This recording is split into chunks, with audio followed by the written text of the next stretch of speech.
this morning. So, we covered Obadiah briefly last week, and now we are going to roll on into our next minor prophet, Jonah, the book of Jonah. Now, we'll actually start in 2 Kings 14 this morning. Sorry if you're already turning to Jonah, but we'll be in 2 Kings 14 to start. But before we kind of get started, and as you're all turning over, this is probably the minor prophet we're all the most familiar with, right? Well, I mean, we had a VBS on this. Don't ask me how many years ago. I can't remember off the top of my head. But this is one we generally read and know a good bit. So just to kind of get it started, what comes to mind when you hear, Jonah? Yeah, like the big fish, right? I mean, it's such a prominent thing. I managed to throw it up there. But it's an interesting story, right? You get this man swallowed by this huge fish and all these things, but that's actually kind of a footnote in what's going on, in my thought at least. But I want to just take a look at this book and really walk through it. So to start, let's just cover some of the general background information. First and foremost, unlike most minor prophets we've been reading, there actually is a little bit more background information on Jonah the man than some of the others. Hence the 2 Kings 14, where we'll be starting this morning. If you're in 2 Kings 14, look with me to verse 23. In the 15th year of Judah's king Amaziah, son of Joash, Jeroboam, son of Joash, became king of Israel and Samaria, and he reigned 41 years. He did what was evil in the Lord's sight. He did not turn away from all the sins Jeroboam, son of Nebat, had caused Israel to commit. He restored Israel's border from Lebomath as far as the Sea of Arabah, according to the word of the Lord. The God of Israel had spoken through his servant, the prophet Jonah, son of Amittai of Gath-Hepher. So we actually get Jonah mentioned here. This is the same Jonah of, your minor prophet Jonah. And this is interesting information, especially because it should be in the background of what we're reading. There's two primary things I think we see Jonah in this verses, like what about him, what should we know? Well, first we see, active during the reign of Jeroboam II. And this is a wicked and evil king in the Lord's sight. But as much as that's going on, we see the core of Jonah's message to Israel. They expand, become a great and powerful nation. Jonah is a prophet of, prosperity for Israel. He says, look, God's going to give you nation, a great power, land, all these things. And that just all takes place in the background of what we're about to read. Prophesying during the reign of a wicked king and prophesying about, powerful expansion. Now, all that with Jeroboam II and everything puts Jonah in that 793, 753 BC range, because that's, when Jeroboam II generally reigned. So we're somewhere in that range. So Assyrian crisis, obviously very much in the forefront of this book with Nineveh. But it's interesting. So at this time period, very central to the book. And I actually think it's an important part of what it's trying to get across to the reader is you got to keep that dynamic in mind. What the context that Jonah is portraying, and particularly when it comes to Israel and Assyria. I mean, they're entrenched in competition with each other at this time and discussed with one another. It's actually Jonah's primary issue throughout the book. He doesn't like Assyria. And generally speaking, as we've seen in the other minor prophets, Assyria doesn't like Israel either. Actually, they hate each other. Assyria eventually exiles Israel. I mean, this is all going on. There is actual tension here between Jonah and these people he's told to go preach to. But that's the point. You got to keep all that in mind. So, this backdrop of national, social, and ultimately religious rivalry is one that the book centers on. It's actually, I think, one of the primary things the book is trying to get across. Is let's examine this dynamic. Let's look at these things through the life of this man Jonah, and I think that's what his life ultimately hinges on in the book, is how is he going to respond to this and what God wills for it. So, before we get into the text of Jonah, anything, Patrick? Just to kind of keep in the back part of this background, is this gives Israel another whole generation before God ultimately judges them with Assyria. Because even though Assyria repents and whatever, ultimately they are going to come and destroy Israel. But because this stopped here, there's going to be probably about a generation that is still going to know Assyria is a threat, but it's not the immediate threat, that it probably was leading up to some of the stuff that goes to Jonah going up to preach to Assyria at that particular time. So this is, in a way, we may not, or the Israelites may not have seen it, Jonah didn't see it, but this was a mercy to Israel that Assyria ends up responding in the way that they do, just Israel didn't repent. Mm-hmm. But they had a chance. They had a whole generation to look at God and say, you know what, maybe we should turn back. But they didn't. Mm-hmm. And to kind of touch on that too, if you go study the history of Assyria, you see that they're up and they're up and they're building and they're building. And then all of a sudden they kind of take a nosedive as far as their political power and everything. And then all of a sudden they're coming right back up. And then they take, Israel and exile Israel. They actually go hit a peak, go to a trough, if you want to use that terminology, and then shoot right back up to a peak. It's almost strange as far as normally how empires rise and fall. And I think you're kind of seeing that even here in the background of Jonah. Assyria is not actually the big dog on top at this moment, it seems. It seems Israel is, according to, 2 Kings 14, right? They're the ones expanding and becoming more powerful.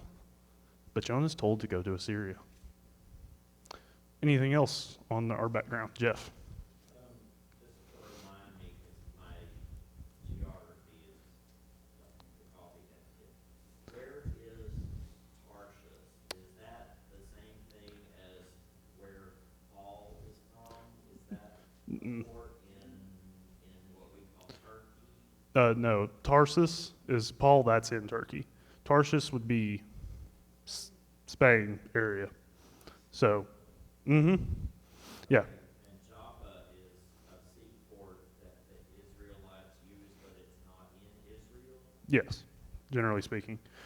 Accessible, because most of Israel's coastline isn't used for a seaport at all, because it's kind of hard to use. So a lot of they have very few accessible ports in Israel, especially during this period. So they would go to some of the other, surrounding nations to use their seaports. It's just the merchant trade of the day. So it makes sense that Jonah, goes down to Joppa to go to, Tarshish to flee, because he's not going to be able to leave straight from Israel. So, anything else for our background? Well, if not, let's hop right on into it. Jonah chapter 1. Jonah chapter 1.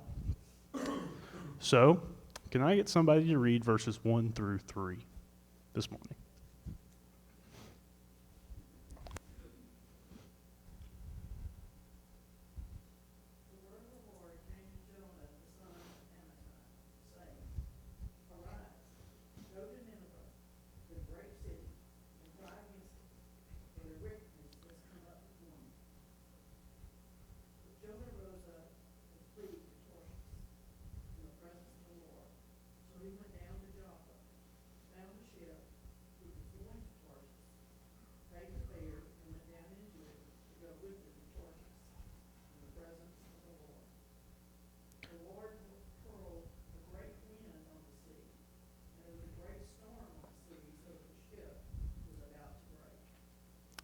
So, verses 1 through 3 here begin this narrative, which is a little different for our minor prophets as well. We've had some narrative chunks and sections, but the entire book of Jonah is a narrative. It's a story in a lot of ways. And this begins the narrative. And we see Well, first thing is we see the prophet named, right? This is not uncommon. And we even get a little bit of his parentage, also not uncommon in your prophets. And I think this is, well, interesting, to say the least, when you factor in what these names mean. You have Jonah, which means dove, and son of Amittai. Forgive my Hebrew. Which is true or faithful, kind of depends on which resource you're looking at and how they've kind of gone to translate it. But either one. And so Jonah, even in his lineage, is in some sense implied to be a messenger of truth or faithfulness. It's interesting that it's just noted here that way. And we see that's the opposite of what Jonah wants to do the whole time. So, second, we see the first thing God says to Jonah is get up. Those are two important words through this story. Get up. So, especially chapter 1, you want to keep track of that. Get up and go down. And he says get up and go to preach at Nineveh. And it's pretty easy to see why. I mean, there in verse 2, let's see. Preach against it because their evil has come up before me. They've done evil things, go preach. That's it. I mean, it's a pretty simple mission for Jonah, it seems. But, like I said, get up. And then we see Jonah go down to Joppa, fleeing from the Lord's presence. That's important. Throughout chapter 1, you'll see it over and over again. Jonah goes down. Jonah goes down. Jonah goes down when he's been told to get up. And I think these three verses set the stage for the rest of the books, really at the first half, till we get to Nineveh. It's a prophet called up, going down. He continually goes away. He's called up to go to Nineveh, and he goes down, away, away, away. He's an upside-down prophet, without a better way to put it. And this is why we hinge on Jonah so much, is he's just different. You don't see this. But I want to ask this question. Is Jonah the only prophet we see kind of push back against what I guess God's asked him to do, or the only prophetic figure?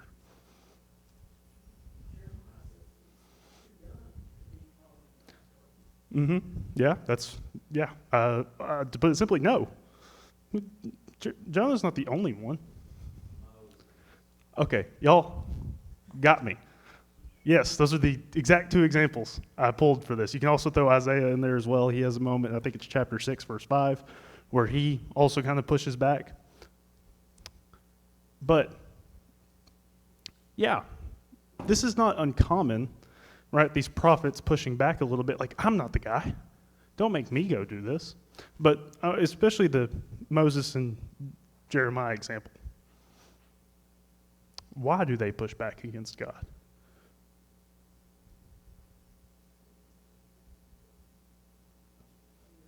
Some fear, yeah. Moses, the thing that sticks out with my mind is that, Steve said he didn't think he was good enough. It was early on, in his life compared to the rest of it, but that he didn't think he was qualified or good enough. Yeah, I think that's exactly it. Neither of these men think they're quite, worthy enough to be, the prophet of God. What Moses is like, look, I can't I can't hardly talk. And you want me to go lead the nation? Jeremiah's like, look how young I am. I can't do this. I can't lead these men. They both don't feel like they're worthy enough. But this just, I think, factors into why Jonah's so different. You don't have that with Jonah. Jonah doesn't even question that he's worthy enough or anything like that. You notice Jonah doesn't really push back. He just gets up and goes. See, this is the fundamental problem with Jonah.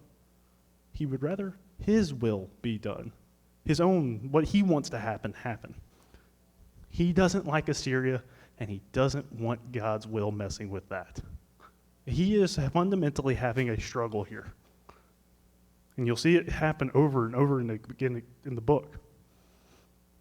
He is struggling with his will, what he wants, versus what God's asked. And he's a prophet doing this. And you see that this was what's so weird about Jonah. So strange. It's not like Moses or Jeremiah questioning, oh, am I the guy? Am I the guy you really want to do this? Jonah never does that. He just doesn't want to. And here, even in the first 3 verses, you set the stage of the rest of the chapter and the rest of the book. Jonah's will versus God's. Who's going to win out?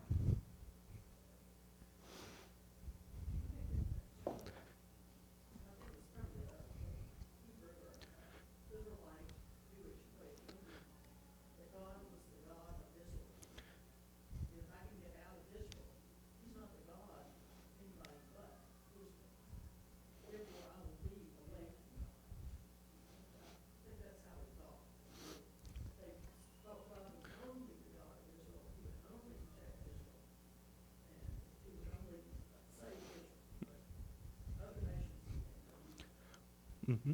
It's just, actually, yeah, I think that is a lot of it. Because when you read first century writings, especially around the time of Christ about, well, the Jewish nation, they are very, I'm trying to think of a nice way to put it, but exclusive. Let's just put it that way. It's us versus the world is kind of how they look at everything. It's just us who are going to, with this God to be with him in heaven, and everybody else, you can forget about it. We're better than you. And Jonah seems to represent that same behavior here, even in the Old Testament writing. I have to go talk to Gentiles? I have to go deal with these guys? You want to save them? Are we sure about that, God? Because I don't want to. And, well, you see that even with, well, Christ and his talking and dealing with the Pharisees. I mean, they question, why are you over here with Gentiles? Why are you at the table with tax collectors and sinners? I mean, it's the same fundamental problem. God wasn't just the God to save the, well, Jewish nation. And Jonah is here struggling with that because he doesn't want it. I can't help but have a little, just a tiny bit of empathy for Jonah. You're asked to prophesy to the bad guys and help them. And not only that, all the prophets, I might be forgetting somebody, but all the prophets were trying to help Israel, who was God's chosen people. All that makes sense. It would make no sense at the time to Jonah. Do you want to go preach? You need to teach the bad guys. And you can't help but have a little empathy for the scenario he was in. Oh, yeah. I mean, you got to think about it a little bit. God is asking Jonah to take some risk here, probably. I mean, he's literally going to go behind enemy lines and teach and preach, and to some extent. I mean, this is not to say Jonah was asked, like this was just going to necessarily be Jonah gets up and walks in there like he owns the place. God, I'm sure, asked him to take some risk. But it's the fundamental thing, though. God asked. I'm sorry, everything else kind of goes by the wayside. Jeff. If we were gonna put this in contemporary terms, would we call it racism? To some extent, yes, but it's the ancient world. They don't look at skin color the way we do. Well, I don't mean that necessarily, but just the idea that God is only for one people and all other people are inferior and deserve to die. To some, there is a parallel there. It's more like ethnocentrism. It's a cultural identity more than a race identity. But yeah, I mean that's a good chunk of what's going on here. I mean, this is very much a commentary on, well, the Jewish attitude on those things. Is you see this? This is a problem. You can't treat the other nations like they're not deserving just because I've asked you.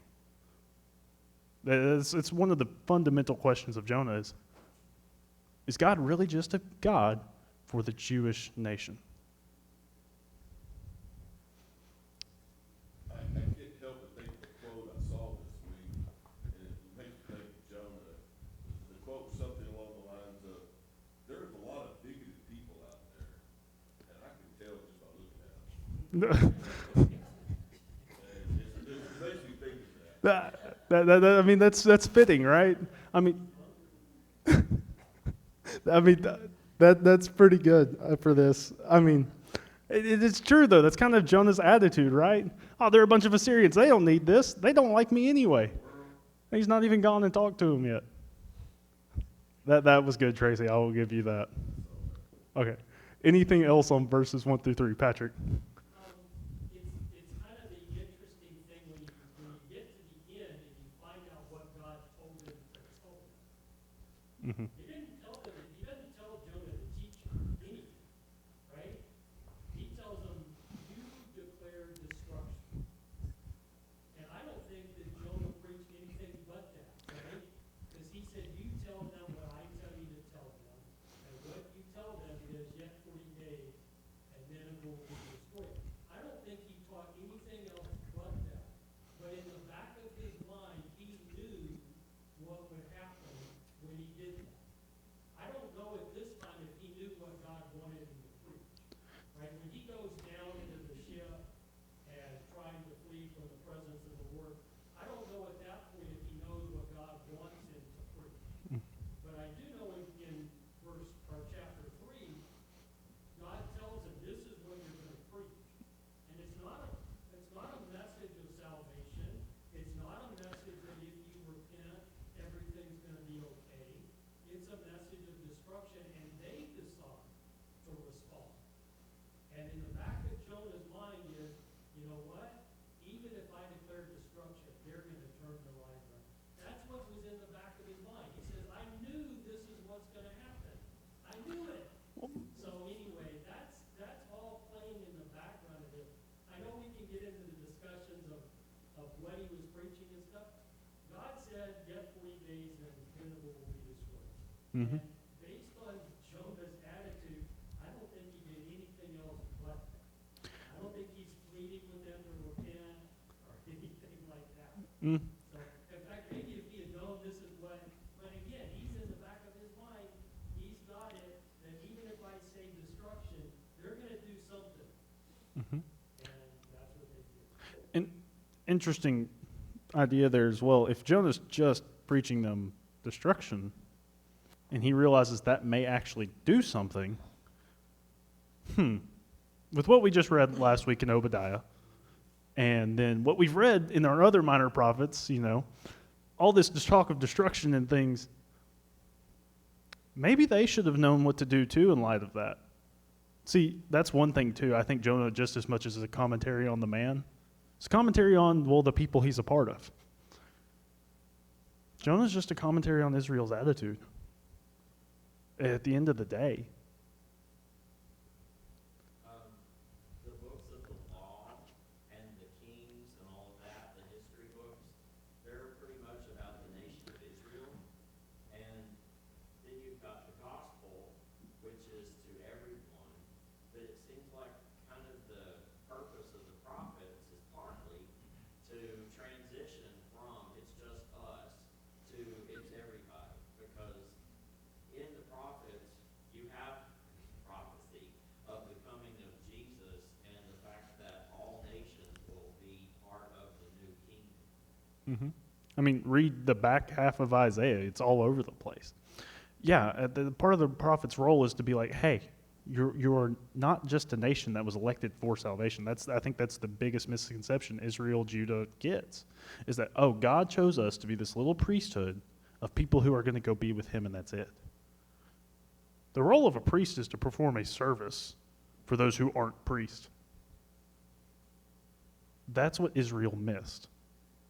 And you do see that God, through the prophets, through the history and everything, is trying to move them to realize, hey, maybe we're not necessarily just saved, but servants. And maybe it's not just to each other, but maybe it's to those other nations who need God just as much as us. And here you see, like Obadiah, like we read last week, God did have concern with the other nations. You see here in Jonah, that's the fundamental problem. Jonah's mad. God has concerns with other nations. And Jonah doesn't like it. God is intentionally trying to move Jonah out of that idea, out of that attitude. Anything else?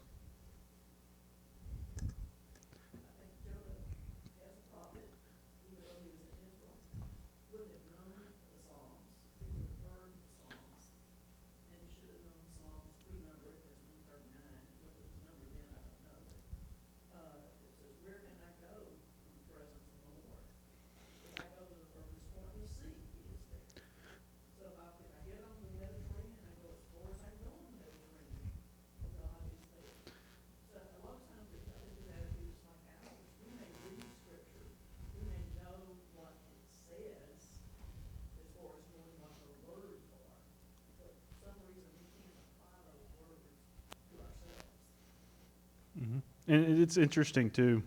One, Jonah fleeing from God's presence here. I mean, that's how that's put. And Jonah later on in this same chapter pretty much affirms that exact idea that I can't run from him. I mean, you'll see him pretty much call him the God of creation later on in chapter 1. I mean, we're just a few verses away from it.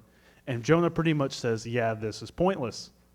I couldn't have accomplished even what I set out to do here. Jonah realizes this whole time, he is fully conscious of what he's attempting and even the futility of it. Jonah knows what to do. But will he do it? Will he let his will, change? And I think, a big factor in Jonah's actions was more fear, afraid of the Assyrians, saying that we know that he, hated them and had prejudice against them when God decided to relent and not go through with the destruction. But if it was just that, then he would probably enjoy going there and telling them they're fixing to be destroyed. He wasn't actually afraid of his God. Yeah, I'm sure just like I said, I think Jonah has a lot going on here. This is why we can talk about Jonah so much. Because there's a lot of different angles that what's the challenge for Jonah? One, his own ideas, his own thoughts, but two, I mean, we've touched on it, but like, this is a dangerous situation for Jonah to walk into. He's like, yeah, go to like one of the biggest places in Assyria and go tell them they're going to be destroyed. This people who's, known for impaling people, let's just put it honestly. They started the, history of impalement, this born out of Assyria torture. And that's where God tells Jonah to go. It's an intimidating challenge to some respects, so I'm sure Jonah did have some fear going on here as well. Okay. Anything else? Okay. We will bump on to our next couple verses. So can I get somebody to read 4 through 6? But the Lord sent out a great wind on the sea, and there was a mighty tempest on the sea, so that the ship was about to be broken up. Then the mariners were afraid, and every man cried out to his God, and threw the cargo that was in the ship to the sea, to lighten the load. But Jonah had gone down to the lowest parts of the ship, and lay down and was fast asleep. So the captain came to him and said to him, "What do you mean, sleeper? Arise, call on your God. Perhaps your God will consider us, so that we may not perish." So this shows God's response to Jonah's actions. Okay, Jonah, you want to flee? I'm going to, cause some storms in your life, to say the least. And this boat you're on, that you're trying to flee, it's a pretty bad storm. I mean, it's so bad, these Gentile sailors are willing to take cargo, their livelihood, most likely, and chuck it overboard to survive. I mean, forget the money, forget everything. Let's just get out of here alive. And what does Jonah do? Well, he goes down, yet again, to go to sleep, and falls into a deep sleep even. I mean, think about the absurdity of that. We just touched on it, though. Jonah knows he can't get out of this. But even the Gentile sailors here realize, this is a problem. And this captain comes down there, wakes him up, and says, "Hey, come wake up, for one. Like, what are you doing? And two, come, pray to your God. Maybe your God can help us here." Right? I mean, even they're starting to realize the futility of this situation. Anything on those handful of verses? I think it's one of those weird parallels in Jonah's life that when we come to the Gospels, Jesus is asleep in a boat in the middle of a storm. Mm-hmm. There's just so many weird parallels between Jonah and Jesus, even where they come from, right? Mm-hmm. Nazareth is basically the New Testament town of Gaza, Mm-hmm. or close enough. And here you have a guy who doesn't want to do what God wants him to do, asleep in a boat when a storm comes and God sent. But you have one who comes because he wants to do what God wants him to do, And it's interesting, too, when you get to the Gospels. Jesus brings up Jonah. Like, I won't say a lot, but a handful of times. And they're prominent. Like, it's one of those things. He's like, no, look at Jonah. And then look at what's going on. That all foreshadows, well, what's happening as far as Jesus, talking in the moment. So it is interesting here, the parallel between, well, a man who doesn't want to do God's will and the man who ultimately fulfills it. You have similar moments. Anything else? Jeff? Well, they're all praying to their own God. And I think one of the reasons that Israel didn't have a seaport was because you would get all of this multiculturalism. And, Solomon brought that in with all his foreign wives, but they weren't supposed to mix and mingle with those people. They knew it would dilute their identity. So he's on the ship with those people from all those other nations, all praying to their own God. They think, well, maybe yours can help us, but they don't think that God is any more different than the others. That is a big piece here. It is interesting that say, pray to your God. It implies they've been praying to theirs. And it's interesting here just as much to watch Jonah as it is to watch these men throughout the chapter, because you'll see a movement with them even as this chapter goes on. Anything else on 4 through 6? If not, can I get somebody to read 7 through 8? And they said to one another, come, let us cast lots, that we may know for whose cause this trouble has come upon us. And they cast lots, and the lot fell on Jonah. Then they said to him, please tell us, for whose cause is this trouble upon us?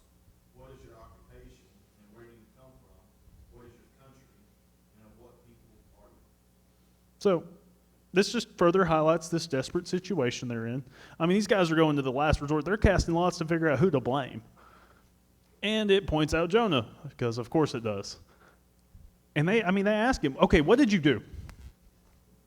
What have you done that we are stuck out in this?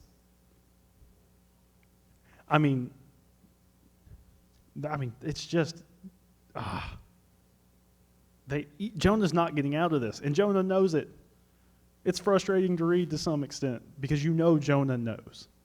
But one other thing here, especially with the background of the book, when asking Jonah about all this, they take a point to be like, where are you from? Like, what country are you from? What people are you? Even here. Because that's, an important part of what the message of Jonah is. That matters to some extent for the theme here. God's for everybody. But these Gentiles do make a point in the society of the day. Okay, where are you from? Just think it further plays into that idea. Anything on 7 and 8? If not, can I get somebody to read 9 through 11?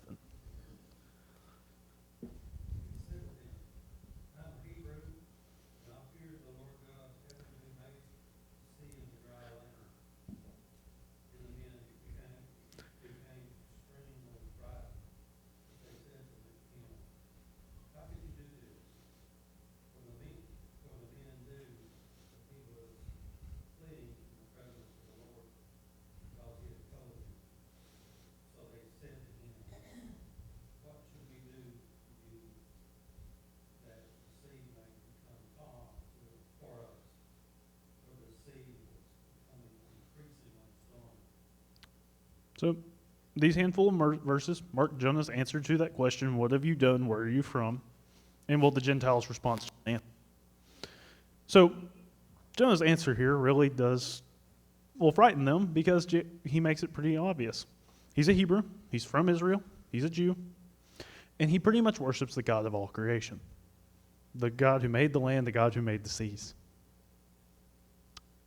And they're stuck in a boat in the middle of a sea in the middle of a storm. And these men go, what have you done? These guys realize how absurd this is. Jonah full well knows who his Lord is and ran away anyway into a sea where he still has control. And even these guys realize, he's just trying to run away from this guy's presence. and it's not working. It's absurd. That's the picture here. Jonah knows, these Gentiles are realizing Jonah knows, and there's no getting out of this. But they do ask him, okay, what do we need to do to fix the situation? Like, how do we, get the sea to calm down? And so the answer marks, how Jonah knew. And ties back to what we've been talking about. The problem with Jonah is not a lack of knowledge. That's something you never see out of Jonah. He knows who God is the whole time. Especially once you hit chapter 4 and he gets mad and says some things to God that he really shouldn't. He knows who God is. The problem is not Jonah's knowledge.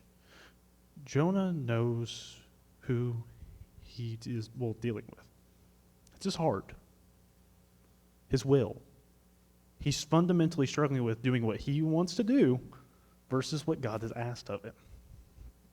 It's no more complex than that. Jonah wants to do what he wants.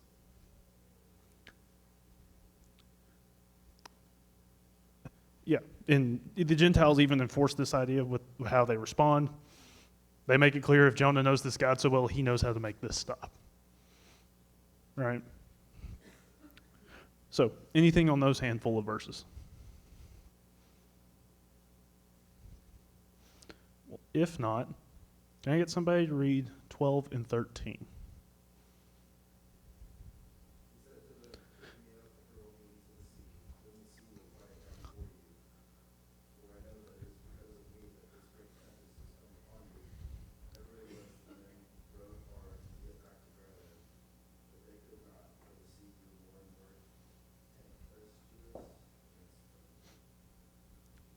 So, these couple verses, I think actually just mark how far Jonah's willing to go to get out of this. Because we've established Jonah knows God and his will. And nowhere in the Old Testament law do you see something where it's like, hey, to appease God, kill somebody. It just doesn't happen. It's actually one of the things that distinctly sets Israel apart from the other nations. Human sacrifice plays no role in their sacrificial system. But here, Jonah's response is, throw me overboard. Kill me. This isn't something born out of, we'll sacrifice to God to appease him. No, just end me. I don't want to do this. And, it's just utter futility to Jonah. But he's willing to be tossed out and killed to get out of all this. But actually, I think what bears more thought here is these sailors, these Gentiles, what their response is to that. Because do these guys just immediately get up and chuck Jonah over the boat? No. Despite Jonah's answer, they actually try to row back and not end Jonah. These guys are behaving better than Jonah, and they're the dirty Gentiles in Jonah's eyes. These men are actually doing better than Jonah. And Jonah's the one who supposedly knows God.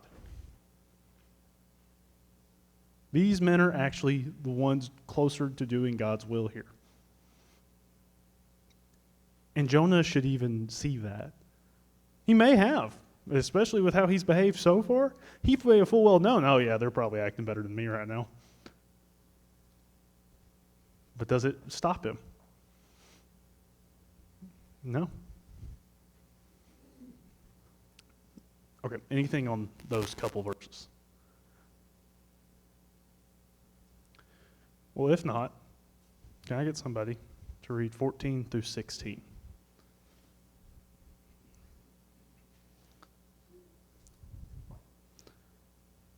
Therefore, they cried out to the Lord and said, "We pray, O Lord, please do not let us perish for this man's life, and do not charge us with the innocent blood. For you, O Lord, have done as it pleased you." So they picked up Jonah and threw him into the sea, and the sea ceased from its raging.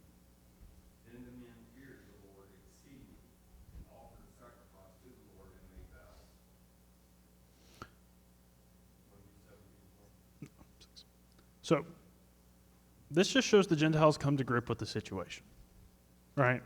And they pray even. They do several things here that bear a little bit of thought and discussion. So first, they pray to God not to be charged with Jonah's death here, right? They say, pray and will charge us with innocent blood, right? They're deeply concerned about what they're about to do. And they turn and pray to God. Something you've yet to see Jonah do. And when Jonah does it in the book, it's actually awful. But you see this. They pray to God and say, Lord, don't charge us with this. Lord, please forgive us. For you, Lord, have done just as you've pleased. God's will is in the forefront of this. Even the Gentiles are coming to realize that. The Lord's will is being done. The question is are we going to do it? Because either way, it's going to happen. It's just, are we coming along? They start to realize that. And the funny thing is, about as far as getting rid of Jonah and throwing him overboard, at least in the social, national, whatever space you want to call this here, without a better way to put it, these men shouldn't care if they throw Jonah overboard. He's not of their nations. He's a Jew. He's a Hebrew. For every reason outside of religion, these men shouldn't care. These men should be like, oh, okay, throw the Jew overboard and we should move on. If it's going to stop the problem, that's what you see in things like, Genesis 19, right? Foreigners and all these things. It shouldn't matter. If he's not at home, where he's not in Israel, he's gone to Joppa fleeing, he has no rights in this situation. These men should be able just to throw him overboard and not think twice about it. But yet we see them stop and pray. Don't charge us with innocent blood. They're doing everything Jonah should. Second, we see it. They pray. Lord, pretty much, Lord, your will be done. Throw Jonah overboard, and it works. The sea stops raging. It fixes the problem. And finally, this bears even a greater thought, these men stop after everything. I mean, these guys could just take the boat and get on home. They stop, they make vows, and they sacrifice to the Lord. They come to fear him. They come to respect him. They come to acknowledge him.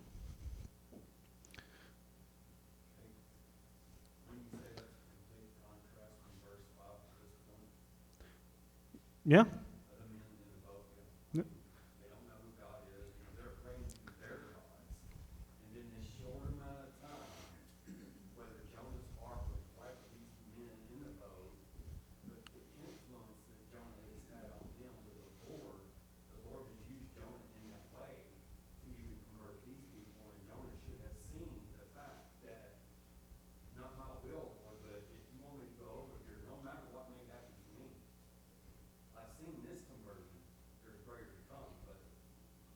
Well, that's the thing. Jonah's just inadvertently helped convert this entire boat full of Gentiles. Like, think about it. At the beginning to the end of this chapter even, these men went from praying to other gods to praying to the Lord. They went from thinking about these other gods for their salvation to, let's sacrifice to this guy because he has saved us. He's Jonah, whether he likes it or not. That's the thing. Even in chapter 1, you begin to see it. God's will be done. Jonah, are you going to be a part of the process or not? Because whether you like it or not, you played a role here. Now, it wasn't the role you were intended to play, but you did. And now this entire group of men worship me. Jonah knows the futility of the situation. He knows. It's just a question of will he conform his will to God's.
Mhm. These people were receptive, they had good hearts, and when they heard it, they did it. The Israelites, God said all the way through, were hard-hearted. I feel like that's half the reason he chose them, to be honest, because they're probably some of the hardest-hearted people you see, and you're actually probably the hardest-hearted people you see in your Old Testament. Because you're right, every time you see like a Gentile have a moment, it seems, with God in the Old Testament, someone who's not of his special little nation, they utterly change. Yeah, I mean, it's nothing like what Israel does. Israel has the Exodus and all these things happen, these prophets and these miracles. But by the time you get to Christ, they're no different. But you see the Gentiles, even Gentiles in the Gospels responding to Christ. It's completely different than how, well, the very quote-unquote nation of God responded. They're hard-hearted, even to Christ. Jonah here is hard-hearted, even in the face of the God of all creation, who he acknowledges is so. But the Gentiles aren't. Those on the outside aren't. Actually, it seems to utterly affect and change them. Because they realize the situation they're in. If this is the God that can cause all this to happen and end us in a heartbeat, it seems. But yet he chose to spare us. He is worthy of worship. Christianity is so much different from Judaism. There wasn't a whole lot of preaching to other groups of people unless God specifically told you. They were trying to maintain themselves as a nation, and it was more exclusionary. They're trying to spread Judaism across that region. Whereas Christianity is different. I think a lot of other nations had a pretty high respect for the Jews and their religion. You see that in a lot of different instances where they had heard stories of crossing the Red Sea and what happened in Egypt and all those different things, and conquering Canaan and everything like that. And I think a lot of the other people, even though they were super sinful and had their own gods and things like that, I think they had a very high respect for the God of the Hebrews. And I think a lot of them probably would have jumped at an opportunity to repent and turn to God if that option came up. You do see that throughout your Old Testament a lot, where these other nations seem to have some form of respect for God. And actually, one of the times that pops up in my head where they don't, they learn to pretty quick, David and Goliath. Goliath walks out there and is pretty much like, it's not a challenge to David, it's a challenge to God. Even the way Goliath says things and the way David says things about it. It's not, David doesn't even look at it as a challenge to him, it's a challenge to God. And I think by the end of that day, the Philistines respected God, because that big, tall Goliath was, dead. And here we see the Gentiles doing the same thing. They realize this God is worthy. Jonah seems to be struggling with that idea. Jeff.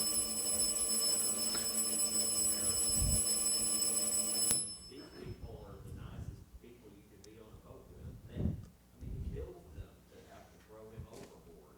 How can you land on a ship full of good sailors?